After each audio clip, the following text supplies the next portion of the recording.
Ibrahim Traoré is today one of the most talked about leaders in Africa.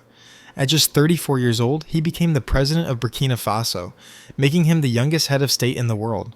But who is this young soldier, and how did he rise to power so quickly? Traoré was born in 1988 in Bondoukoui, a town in western Burkina Faso.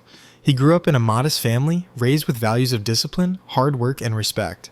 As a student, he was passionate about history and admired the stories of African leaders who fought for independence and dignity.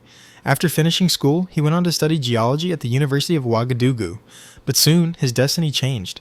He felt a deep calling to serve his nation, not just in classrooms, but on the battlefield. That decision would change the course of his life. In 2010, Ibrahim Traoré joined the Burkinabe army. He trained as an artillery officer and quickly gained a reputation for his courage and determination. Stationed in the northern and eastern regions of the country, he faced the harsh reality of terrorist attacks that threatened villages and families.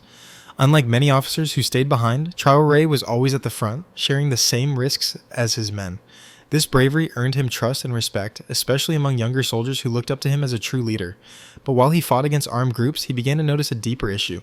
The fight was not only on the battlefield, it was also against corruption, poor leadership, and foreign interference. Many soldiers were under-equipped, morale was low, and the government seemed unable to protect the people. In January 2022, the army removed President Roch-Marc Kabore, accusing him of failing to stop the violence. Colonel Paul-Henri Damiba took power, and many hoped things would improve. Yet, insecurity only grew worse, and disappointment spread quickly. It was in this moment of crisis that Captain Ibrahim Traoré stepped forward. On September 30th, 2022, he led a popular movement within the army. With determination and strategy, he managed to remove Damiba without major bloodshed. Crowds celebrated in the streets, waving flags and chanting his name. And just like that, a 34-year-old captain became the president of Burkina Faso, the youngest leader in the world. Since taking power, Ibrahim Traoré has positioned himself as a defender of sovereignty and independence. He has openly criticized the failures of foreign forces in the region and taken bold steps to strengthen cooperation with neighboring countries like Mali and Niger. Together, these nations formed an alliance focused on mutual defense and self-reliance, free from outside domination. Traoré's message is clear. Africa must take control of its own destiny. He speaks directly to young people, telling them that the future of the continent depends on their courage and unity. Many Africans now see him as a symbol of resistance, a leader unafraid to challenge powerful nations and stand up for his people's dignity. But leadership is never easy. Traoré faces enormous challenges. Burkina Faso is still under threat from terrorist groups. The economy is fragile, and the country is under international pressure and sanctions. Critics question his lack of experience and worry about the direction he is taking.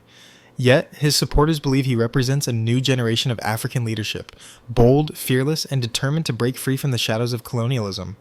Whether you agree with him or not, one thing is certain: Ibrahim Traoré has become more than just a political figure. He is now a symbol, not only for Burkina Faso, but for millions across Africa who dream of freedom, dignity, and unity. His story is still being written, and the world is watching closely. Will he succeed in building a stronger, independent Burkina Faso? Or will he face the same obstacles that so many before him could not overcome? Only time will tell, but one thing is clear: Ibrahim Traoré has already made history, a young captain who rose from the battlefield to the presidency, carrying with him the hopes of a nation and the spirit of a continent.